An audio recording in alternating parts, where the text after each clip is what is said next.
आज के विलाद को इंतहाई गौर से सुनिएगा। मैं आपके साथ अपने रब्बे करीम को गवाह करके कहता हूँ कि मैं जो कुछ भी आज कहने जा रहा हूँ इस मुल्क और इस कौम की बेहतरी की खातिर कहने जा रहा हूँ। सिर्फ मुल्क और कौम की बेहतरी नहीं, मुझे माफ कर दीजिए इस जुमले के हवाले से कि फौज एक अदारा है। मैं फौज की बेहतरी के पेश नजर भी एक बहुत बड़ा रिस्क लेकर ये विलाद करने जा रहा हूँ। जिस तरह सैलाब बढ़ता चला रहा है, हर तरफ तबाही और बर्बादी का एक मंजर है, इस पे मैं बात करूंगा इसी व्लॉग के अंदर, लेकिन इसे सिर्फ एक इस्तारे के तौर पर इस वक्त मैं इस्तेमाल कर रहा हूँ। कि जितनी तबाही बर्बादी फैलते हुए आप देख रहे हैं, इससे बड़ी तबाही और बर्बादी फौज के अंदर पैदा हो चुकी है। मैं आपसे कहता चला रहा था कि जब मैं कहता हूँ कि फौज ने मुल्क के साथ ज्यादती की, तो फौज से मेरी मुराद हमेशा चंद जनरल्स हुआ करते हैं। अब इस वक्त सूरत हाल ये है कि ये मेरी खबर है कि फौज के अंदर इंतहाई टेंशन पाई जाती है। जो कुछ इस मुल्क में हो रहा है, अगर आप महसूस करते हैं, मैं महसूस करता हूं, हल्के खुदा महसूस करती है, 95, 96, 97% लोग इसी तरह सोचते और इसी तरह देखते हैं कि पंजाब से शुरू हो जाइए कि एक नालायक औरत जिसका काम सिर्फ 4 घंटे लगाकर अपनी लेपा पोती मुंह पे करना और लिबास का ख्याल रखना और टिक टाक बनाने वालों को साथ लेकर टिक टाक बनाना और टिक टाक मंसूबे वो जारी करना, इसके अलावा कोई काम नहीं। तो काम है तो पंजाब की हद तक भी तबाही और बर्बादी का एक अजीब आलम है। मुझे ऐसे लगता है कि जैसे फितरत ने इंतकाम लेना शुरू कर दिया है कि आप खामोश हैं, आसमान फट पड़े हैं कि आप खामोश हैं। शहबाज शरीफ की तरफ आ जाइए और पूरी काबीना की तरफ आ जाइए, हर कोई जानता है कि ये सारे हारे हुए लोग हैं। इन्हें लाकर जबरदस्ती कौम के सर पर बिठा दिया गया है और फौजी जनरल्स ने ये बजा तौर पर सोचना शुरू कर दिया है। नाज़रीन इकराम, मैं कैमरे के सामने बैठकर उम्र के इस हिस्से में, जब क्या मुझे आराम चाहिए, मैं सारे खतरात को मुंह लेकर ये आज का व्लॉग कर रहा हूँ और कहता हूं कि फौज की जो इस वक्त बदनामी हो चुकी है, फौज की मकबूलियत जीरो से भी नीचे जा रही है तख्तो सरा के अंदर। फौजी जवान से लेकर जनरल तक दरमियान में जितने भी स्टेप्स आते हैं, सारे के सारे इस वक्त सोच रहे हैं कि हम किस अदारे से वाबस्ता है। आवाम इस अदारे के खिलाफ हो चुकी है। ये तो मैं आपको शहादत देता हूं, आपको गवाही देता हूं। अगर इस गवाही और इस शहादत पे वो चमड़ी भी मेरी मंसूर की तरह उतरती है तो मैं उतरवाने के लिए तैयार हूं। इसका इल्म जनरल्स को भी है और जवान तक नीचे ये इल्म है कि हम किस अदारे से वाबस्ता है जो कौम के बिलमुकाबल लाकर खड़ा कर दिया गया। अब मामला उस हद तक पहुंच चुका है, खुदा करे कि ऐसा ना हो कि ये मुत्तहिद फौज इसका इत्तेहाद टूट जाए, कोई ऐसा हादसा हो जाए कि नई रिवायात में शुरू हो जाए पाक आर्मी की। क्योंकि मैं फिर कहूंगा, जो पॉलिटिकल सिचुएशन की अंडरस्टैंडिंग रखने वाले एक अदना से तालिब इल्म की हैसियत से कि पाकिस्तान को एक इंतहाई मजबूत फौज की जरूरत है, लेकिन फौज की यकजहती और इत्तेहाद मुझे पारा पारा होता दिखाई दे रहा है। ये याद रखिएगा नाज़रीन इकराम, इस वक्त ये पूरे का पूरा सिस्टम नेशनल सिक्योरिटी रिस्क बन चुका है। ये सिर्फ बस्तियां नहीं डूब रही, मैं कहता चला रहा हूँ, बलूचिस्तान डूब रहा है, टूट रहा है, केपीके टूट रहा है, फूट रहा है। गुस्से और गम से भरा हुआ है इस मुल्क में जो निजाम थोप कर उन्हें चलाने की जोर जबरदस्ती कोशिश की जाती है। अब इसका असर फौजी जनरल तक उस मुकाम तक पहुंच गया है कि कहीं ये आपस में ही दस्तगिरबाद ना हो जाए। मेरी आर्मी चीफ आसिम मुनीर साहब को गुजारिश नहीं, मशवरा है, अपने तवील और अमीर सियासी तजर्बे की बिना पर और नादीदा मुझे दीद नहीं लग रहा है कि वो अपने ओहदे से मुस्तफी हो जाए और ये मुल्क छोड़कर चले जाए। कितनी बड़ी बज़ाहिर बात है जो मैं कह रहा हूँ। वो कह रहा हूँ इस मुल्क और इस कौम की बेहतरी की खातिर। आपने देखा कि एक शख्स जिसे सारी की सारी अशराफिया ने अदारों को भी उसके खिलाफ खड़ा करके बगैर किसी जुर्म के, बगैर किसी मुकदमे के जेल में बंद कर रखा है। जो मुसीबतों के उस वक्त पहाड़ तोड़े गए हैं, वो तो किसी पहाड़ के साथ भी ऐसा किया जाता तो वो भी शायद रेजा रहता। वो डट कर खड़ा है इस मुल्क और इस कौम के लिए। जरा अंदाजा कीजिए, किताबें मिल गई, किचन खुल गया, बिजली बहाल हो गई, गटर्स में जो रुकावटें पैदा की गई थी वो रुकावटें खत्म हो गई। तो अगर कोई और होता वो शुक्रिया अदा करता। वो शुक्र, इनका शुक्रिया अदा करने की हदूद से बहुत विरा हो चुका है। उसे कोई परवाह नहीं कि उसे फिर किताबें छीन ली जाए, उसमें फिर जुल्म सितम की चक्की रवा कर दी जाए। क्या कहा है उसने? तमाम पार्लियामानी कमेटियों से मुस्तफी हो जाए। मुस्तफी हो गए, पब्लिक अकाउंट्स कमेटी इस्तीफा। अब अगला मरहला है। मैं कहता चला रहा हूं कि आज मुल्क की सूरत हाल इस्तिस्नाई सूरत हाल है। इसके बका और इसकी फना का सवाल दरपेश है। असेंबलियों से इस्तीफा देना कोई अच्छी बात नहीं होती, सियासत का मैदान खाली छोड़ना कोई अच्छी बात नहीं होती, लेकिन कभी यह तकाजा बन जाता है। मेरी ख्वाहिश थी, मैंने कहा अभी 3, 4, 5 वीडियोस में मैंने कहा कि मुस्तफी हो जाना चाहिए। मैंने तो इब्तिदा में कह दिया था, आप मेरी वीडियो निकाल के देखिए। 10 फरवरी की मेरी इंतखाबात के 2 दिन बाद मैंने कहा था कि मुस्तफी हो जाए और जितने लोग आपके जीते हुए हैं आप उनकी एक पैरेलल हुकूमत अनाउंस कर दें। मत जाए सूबाई असेंबली में, मत जाए किसी कौमी असेंबली में, खाली छोड़ दे, करवाने देने जिम्मी इंतखाबात। तो अब भी सूरत हाल उस तरफ जा रही है कि अगला मरहला तमाम असेंबलियों से इस्तीफे आने शुरू हो जाए। कैसे चला लेंगे ये मुल्क को? क्या करने जा रहे हैं ये इस मुल्क के साथ? लेकिन अब मैंने आपसे पहले कहा था, आप मेरा मजाक नहीं उड़ाते थे। मोहब्बत से आप पूछते थे, मुझे सुनने वाले, मुझे देखने वाले, कि जनाब हालात तो ये हैं, आप कैसे कह रहे हैं कि आप वजदानी सतह पर महसूस कर रहे हैं कि इमरान खान के बुरे दिन जो हमें बुरे नजर आते हैं। मैं इमरान खान की इसे तरबियत के दिन कहता हूँ। तरबियत की है, फितरत ने उसकी सोचने का मौका दिया है, मजीद पढ़ने का मौका दिया है, गौर और फिक्र का मौका दिया। यहाँ तो 40 दिन का चिल्ला भी काटा है तो पीर और वली बनकर आ जाता है, तवीज देने शुरू कर देता है। उसे तो 2 साल हो गया बाबा, कितने चिल्ले बनते हैं, जितने दिन उसे हो चुके हैं जेल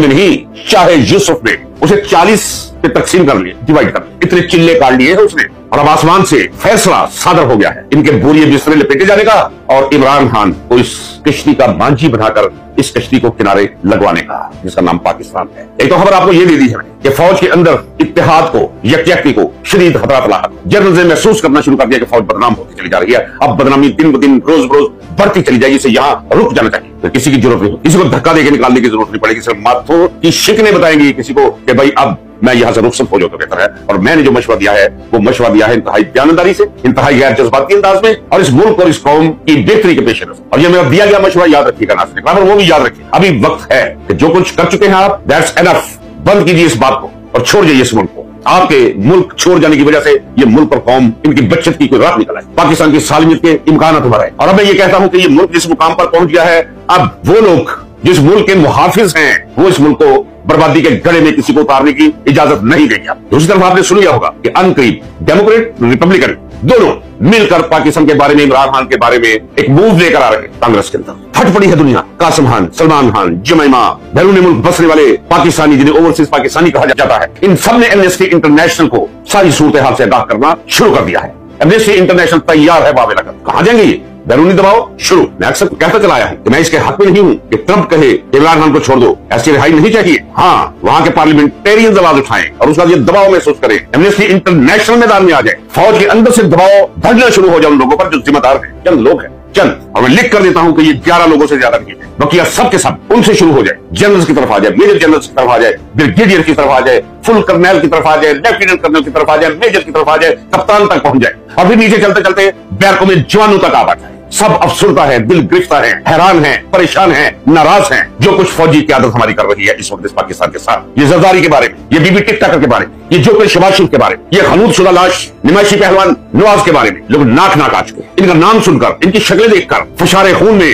गड़बड़ पैदा हो जाती है हर शख्स की। कैसे ये कायम रह सकता? मैं आपसे कहता चला रहा हूं कि नाज़रीन इकराम, जब हब्स और हिद्दत और गर्मी इस हद तक बढ़ जाए कि परिंदे चूंच खोल ले और अपने विंग्स अपने वजूद से जुदा कर ले, तो सियाने उन्हें देखकर परिंदों की ये हालत देखकर कह देते हैं कि आपके अबर बरसे के बरसे, आपके बादल आए के आए, आपके मींह पड़े के पड़े। मैं आपको ये मिसाल देकर कहता चला रहा हूं पिछले 1.5 माह से, और आज जो कुछ मैं आपको कह रहा हूं, मैं आपको खबर की बुनियाद पर कह रहा हूं। ऐसे दोस्त हैं, ऐसे लोग हैं, दोस्त नहीं जो मुझे खबर देते हैं, उनके नंबर भी नहीं आते मेरे टेलीफोन पे, अल्लाह रसूल और कुरान को गवाह करके वो खबर देते हैं कि होने क्या जा रहा है अपने मुल्क के अंदर। बाकी तो जो हाल है इस वक्त पूरे पाकिस्तान का, वो आपके सामने है। बिलखुसूस आप ऐसे करेंगे पंजाब, मुझे मोहब्बत है अपने पूरे पाकिस्तान, पाकिस्तान के चप्पे चप्पे और जर्रे जर्रे के साथ मेरा रोमांस वाबस्ता है। लेकिन आइए जरा पंजाब की सूरत हाल देखिए। सबसे पहले इस जहरलूद देख में से चावलों का एक दाना उठा ले अलीम खान, चले 2 उठा ले, दूसरा उठा ले जहांगीर खान तरीन, और फिर देखिए वो जेल में बैठा मर्द कलंदर। यही वो जगह थी जो आज एक एक मंजिल तक डूब चुकी है। अरबों रुपया लोगों का जिन्होंने वहां प्लाट खरीदे पार्क व्यू सोसाइटी में, वो डूब चुके हैं, सामान डूब चुका है, घर डूब चुके हैं। इनके क्रिस्टल ब्लॉक, इनके डायमंड ब्लॉक, इनके गोल्डन ब्लॉक, किस किस नाम से जो झुल और धोखा देते रहे हैं लोगों को, वो दरिया के साथ मिलकर दरिया हो गए। इमरान खान ने,